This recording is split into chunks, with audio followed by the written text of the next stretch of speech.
Basahin natin ang 9:4 ng Ecclesiastes. Sapagkat sa kanya nanapisan sa lahat na may buhay ay may pag-asa. Sapagkat ang buhay na aso ay maigi kaysa patay na leon. Ayun. Kahit aso lang, pagkabuhay, mas mabuti yung kaysa patay na yung leon.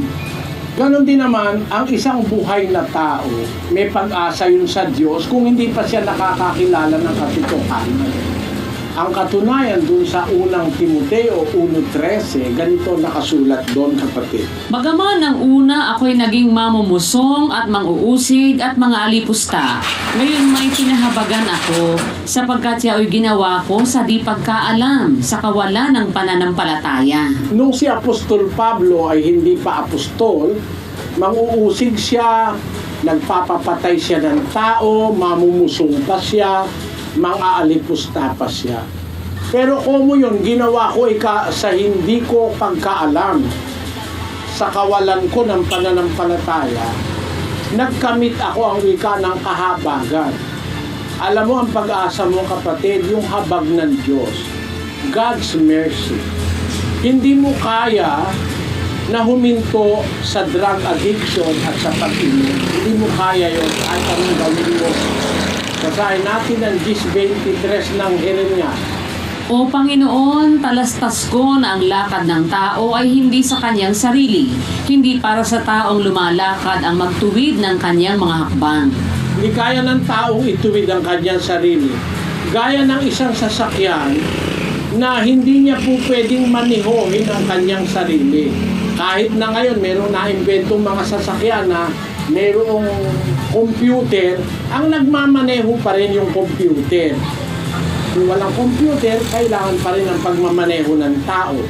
Pero ang sarili lang ng sasakyan, hindi niya kayang paandarin at ituwid yung kanyang takbo. Ganun ang tao, kapatid.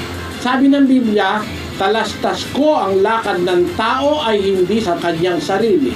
Hindi para sa taong lumalakad ang magtuwid ng kanyang mga hakbang. Paano tayo matutuwid? Hindi pala naman natin kayang ituwid ang hakbang natin. Basahin natin ang Kawikaan 16:9. Ang puso ng tao ay kumakatha ng kanyang lakad, ngunit ang Panginoon ang nagtutuwid ng kanyang mga hakbang. Ang Diyos lang ang makakapagtuwid sa iyo. Yung awa ng Diyos ang pag-asa mo, kapatid. Ngayon, tuturuan kita kung payag ka ng paraan para ka makahinto dyan. Ang sabi sa Santiago 4:7, ganito. Pasakop nga kayo sa Diyos, datapwat magsisalangsang kayo sa dyablo at tatakas siya sa inyo. Ang first step, pasakop ka sa Diyos. Kumilala ka sa Diyos, pasakop ka, makinig ka ng aral, magbautismo ka, para lumabas yung dyablo sa katawan mo. Pasakop ka muna sa Diyos. Pagkatapos na masakop ka na ng Diyos, yung dyablo lalaya sa'yo, yung demonyo. Kasi demonyo nag-uutos sa'yo gumawa ng mali. Tamok, pati pamilya mo, nawala na ng pag-asa sa'yo. Kasi normal na tao, hindi naman gagawa nung, pag normal ang isip mo, wala kang demonyo. Hindi mo naman ire-rape yung anak mo Pero bakit may magulang nire-rape yung anak? Kasi demonyo. Yung isip niya sinakyan sa tanas. Merong ganong mga lalaki. Ano ibig sabihin? Normally, hindi natin re-rape yung anak natin. Normally rin, siguro hindi ka iinom ng drugs o gagamit ng drugs. Alam mo nang masisira ka Marami nang gumamit ng drugs na nasira Hindi lang nasira ang katawan, nasira pati ulo. Kaya nga na mental na marami. Pero bakit sa kabila ng alam mo, sinisira mo ang sarili mo, tumutuloy ka pa rin. May gayuma ang demonyo, kapatid. May kapangyarihan ng demonyo para ikaw ay dayain at bigyan ka ng lakas ng loob na para kang nagsusuicide, para ka na lang nagwawala. Ganon. Pero para mawala ang demonyo sa'yo, kailangan pasakop ka sa Diyos, sabi ng Biblia. Kaya ang pagpapasakop sa Diyos, unang-una, makinig ka ng kanyang salita, sampalatayanan mo, tapos magbautismo ka. Sa bautismo, lumalabas yung masasamang espiritu sa tao. At doon mag-uumpisa ang pagbabago sa buhay mo.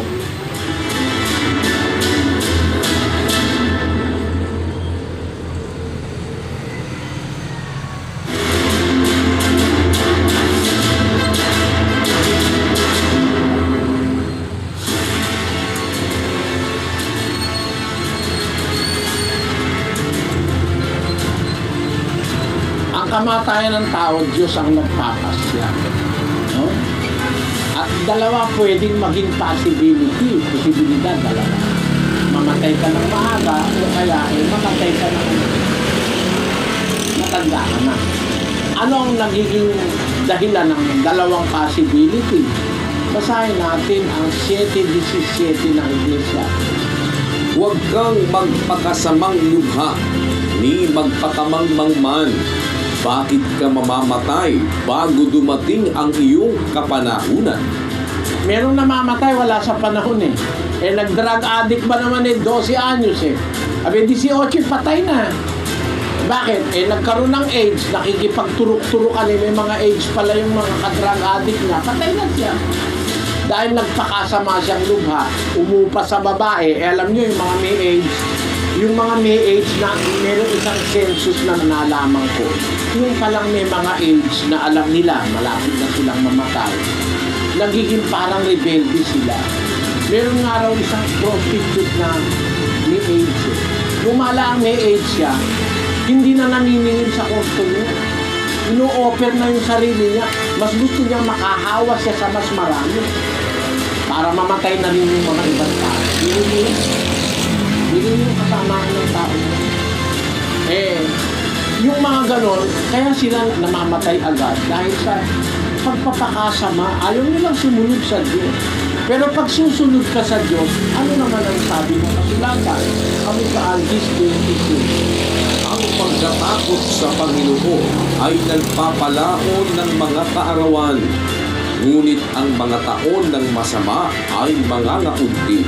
The fear of the Lord prolongeth days, but the years of the wicked shall be shortened. Ang liwanag, the fear of the Lord, ang pagkatakot sa Panginoon, nagpapahaba ng mga kaarawan. Kung pwede kang dagdagan ng Diyos ng kaarawan pagka may takot ka at sumusunod ka, kapakipakinabang ka sa Diyos, pwede ka niyang gamitin sa ama, sa ina mo, sa kapatid mo, sa kapwa mo tao. Pwede ka niyang dagdagan ng mga kaarawan.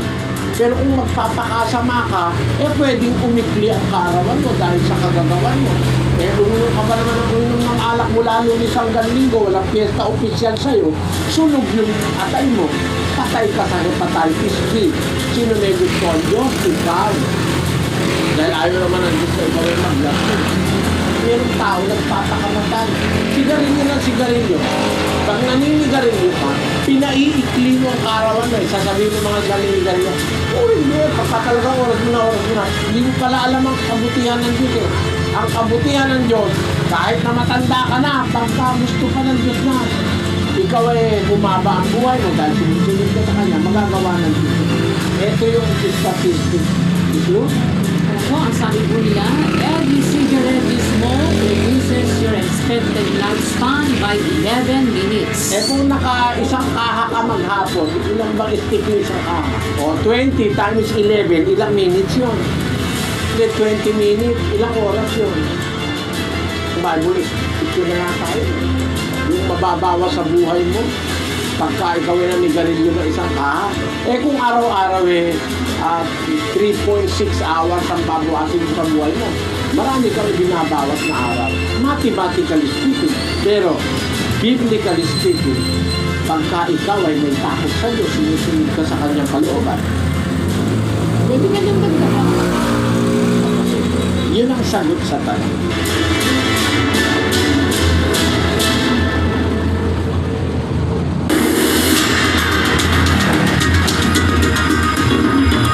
Kung naniniwala ka sa Diyos, sa Kanyang salita, huwag ka nang tumikim na ka.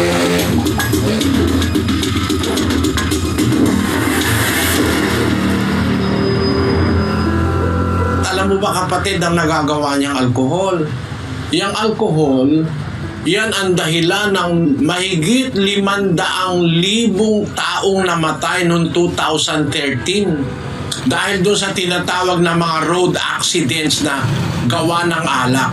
Walang mabuting bunga yung matapang na alak no? Basahin natin ito. Deaths caused by alcohol 2013, 554,467. Deaths caused by alcohol in the world, sources and methods. Mahigit na kalahating milyon tao namatay noong 2013 dahil sa alak. Mga banggaan sa highway, kahit na nga ikaw ay mahusay magmaneho, pag ang makakasalubong mo lasing, iiwas ka na aanuhin ka pa. Kaya kapatid, kinalulungkot ko yung alak, hindi aprobado ng Diyos ang paggamit niyan. Dalawa ang alak sa Biblia. Alak na hindi nakalalasing, yung bagong gawa. Parang yung, di ba yung katas nung sa tuba, pagka unang araw, ikalawang araw pa lang, matamis yun hindi naman yun nakakalasing Pwedeng uminom tayo noon. O kaya yung mababa ang alcohol content. May mga serbesa kasi 4% lang, yun hindi nakakalasing yun. Basta't huwag ka lang iinom ng marami.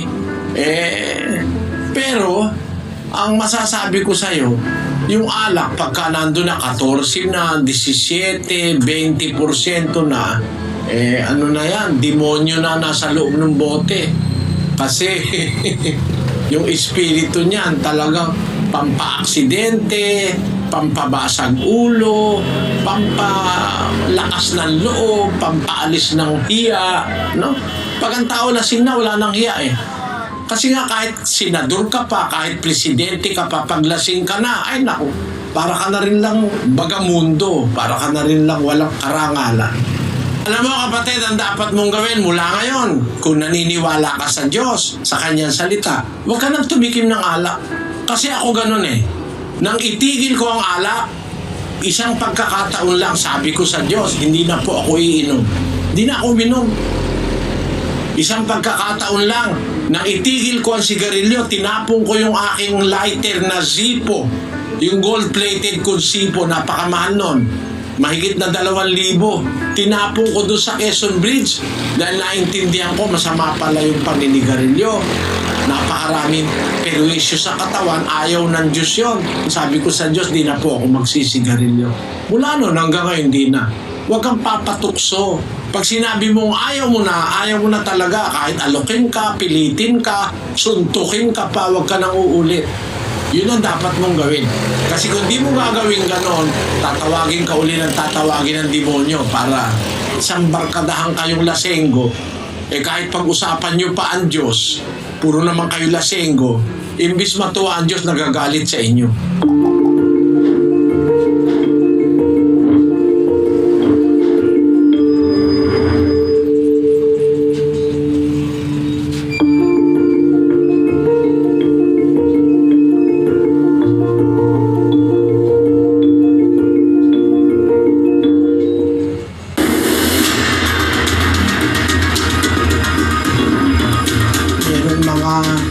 Masamang epekto yan pagkatapos yung alak.